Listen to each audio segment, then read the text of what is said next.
Hello, beautiful people. My name is Kristen. Thank you for joining me today for my book reviews for the books that I read in the month of December of 2020, closing out a fantastic reading year. I will be doing in the next day or two my top 10 books for 2020, so stay tuned. If you like book reviews, like and subscribe, follow around, watch out for my future book videos. So I read 5 books, and I'm just going to go out and say that they're pretty much all 5 for 5, like 5-star books. It was an exceptional way to end the year, so you may want to hang around. I am one of those girls who I read a classic, I read a nonfiction, I read something kind of light and easy to read, if you will. Some people call them beach reads, or the popular fiction books, and then I will read whatever else is on my list. So for nonfiction this month, I was contacted by Rashad Coleman, who sent me free of charge a copy of his book. And though he sent it free, I did warn him fairly. I was going to give my review honest and unbiased. And as I stated, spoiler alert, I loved everything I read. So let me tell you a little bit about this book. So this is a nonfiction memoir starting when he was only 4 years old, and he had his father taken away from him by being imprisoned. He was locked up under charges of kind of raping and trying to kidnap a 22-year-old white woman, and she drove the car into a pizza shop, which actually is a good trick if you are being kidnapped. That's a good point. So he spent 28 years in prison, and in the meantime, Rashad gives this beautiful account of growing up and kind of explaining to me, a white woman, a little bit of insight into what it's like growing up in a predominantly Black neighborhood, where there is kind of the at-risk youth culture, right? Where you're susceptible to gangs or violence or drug use. And the fascinating thing about this story is that he becomes a police officer and actually has that perspective, right? He has a lot of history. He also chooses to get drawn into and fall in love with a white woman. So there is that dynamic, which kind of freaks his mom out, because she's lost her husband due to the accusing of a white woman. So just this kind of wrestling, and I love this. This is what I feel like we really need as a culture, is just to take some time to see both sides, to wrestle with it, that it's not always black and white. I particularly loved his chapters about the police academy itself and some of the training that they would do. It was during the time of Trayvon Martin and the black hoodie incident, right? Because is it against the law to wear a black hoodie? But we know sometimes when you're in the right circumstance, it can be, a suspicious thing. So, we wrestle in these things that aren't black and white, not to be punny, but are really shades of gray. And if we could meet that shade of gray in humanity, we would be better off. So I really highly recommend this read. It's only about 200 pages, but it's very enriching as far as thinking through some of these things. And that is one of the things I would say is how I define 5-star books. And I'll talk about that a little bit more in my best of book video. But if I'm thoughtful while reading it, and then if I'm still thinking about some of the issues or pondering things afterwards, I really respect that in a book. So this is one of those books that's going to do that for you. And I will try to see if I can find the link to it below and list that for you in the description if you're interested in picking it up. I do not receive affiliated links or any rewards for that.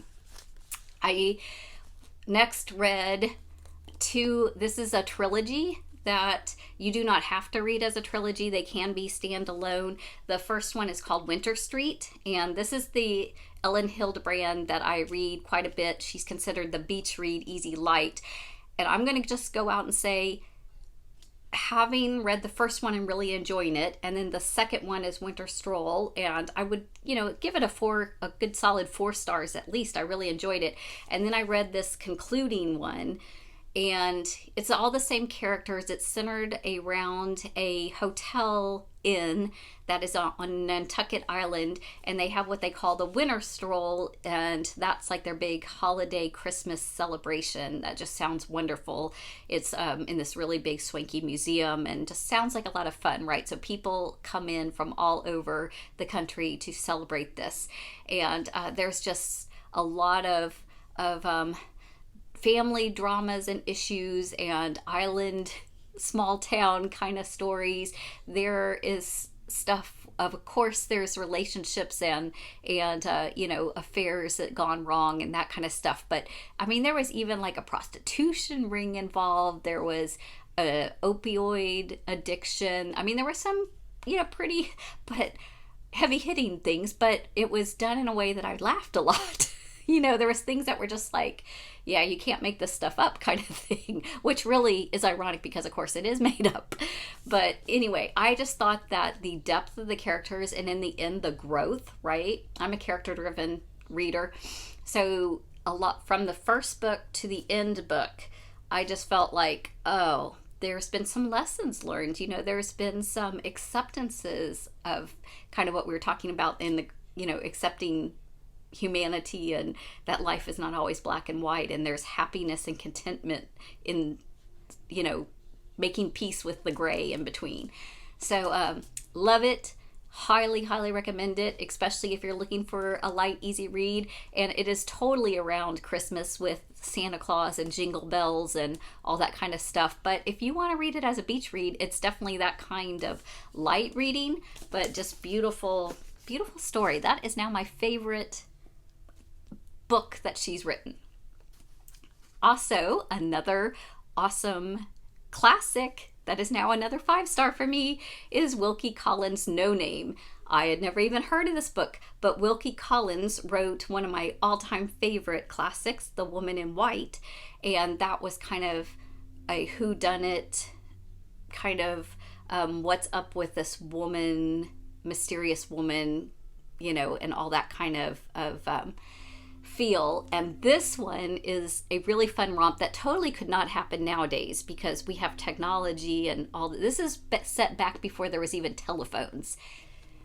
So this book is following the story of a young girl, Magdalene, who is the younger sister. There's 2 sisters, and basically they lose their parents in death, and they discover that their parents were not officially married when they had them, and that makes them nameless, like they're illegitimate children, which in today's age I don't think that would be the case either, because they could prove that they were the children, but because of the marriage they weren't legit. And there is still that society where it's passed down within the family, and because there's no boys, they were supposed to get the money of the family, but they technically weren't legitimate children, so they don't get the money. It passes over to cousins and to extended family. And so basically the younger sister decides she's going to kind of one up. She gets real into acting and everything. She's going to try to basically get revenge, if you will.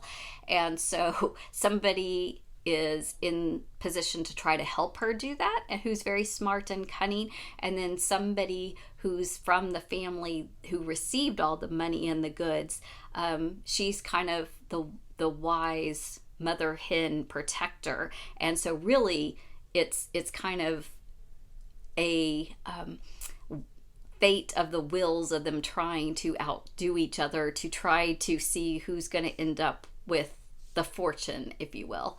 And it was delightful. It was just a delightful reading, suspenseful. You were kind of laughing.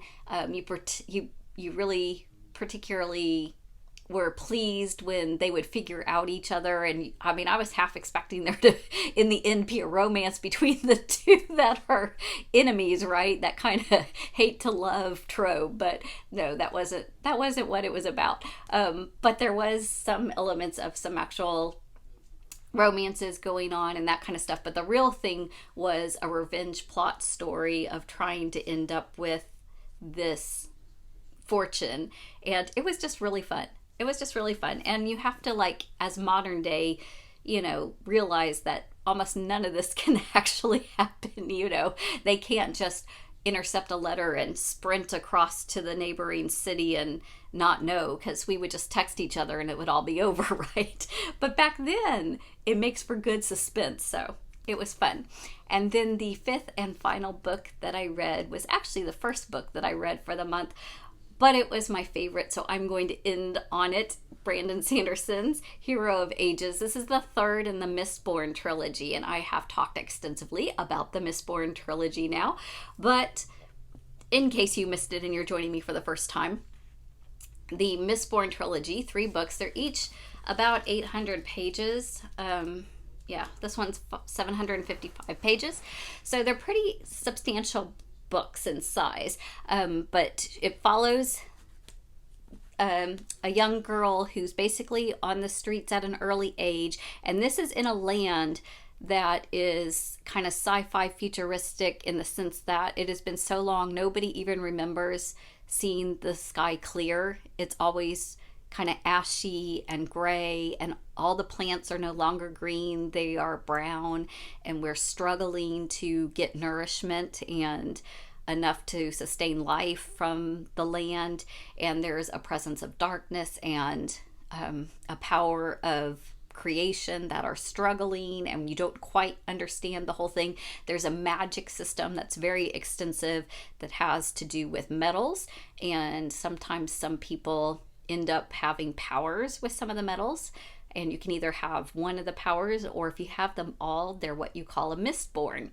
So this is a story of a band of kind of rebels that band together and are trying to kind of survive, overcome injustices that are currently happening, as well as to ultimately defeat the darkness and the ash and try to figure out what is wrong with this broken world, right? And so it's very epic adventure. Feels a lot to me like Lord of the Rings. The characters are so well developed and loyal to one another and just give that feel of the Fellowship, as well as kind of that evil, versus good kind of epic Star Wars or, those kind of grand adventures. And so I just loved it. And the last thing I'll say, because it's a real focus in this book, is that there's a character, Sazed, who I've talked about that I just love. He's my favorite because he's one of the wise kind of collectors of history, and his specialty is religion. So he's the one that's really philosophically kind of trying to make sense of everything and wrestle with everything. And when tragedy happens, how does he make sense with that? And he's got over 300 religions, and where is the truth? And it's just good, y'all. It's just good. So I'm not a huge sci-fi girl. I'm really not. But these are written kind of young adult level reading, and so it's an easy read, and I do absolutely love the grand epic adventures, and I will be reading a lot more Sanderson. I'm using gift cards from Christmas to buy some more of his books, so stay tuned if you're a Sanderson fan or you're looking. I had asked some avid readers where to start because he has so many books, and they recommended the Mistborn series, and I have to say, I concur. Let's go for it. I'm going to recommend that too. So thank you for joining me. I did not read a whole lot of number of books this month, but the ones I read were just all extremely good and pleasing, and I'm just so pleased. I can recommend any of them to specific people. I don't believe there's any one book that you can say everybody should read it, but if any of those sounded like they are remotely interesting, they're worth picking up or checking into. So I hope that you are inspired to pick up whatever is inspiring you. If you want to leave me a comment with your favorite book that you're currently reading, or a favorite classic, or if you are the Brandon Sanderson fans that a lot of people have recommended. A couple of you had recommended highly I think it's called the Sunlight series. So those are on order. I used my gift card from Christmas and ordered those. And I found a used copy of Warbreaker. So it's kind of near the top of my to be read pile. And we'll see how that one goes. So take care. Thank you so, so much. I appreciate each and every one of you. Have a blessed day and see you soon for the top books of 2020.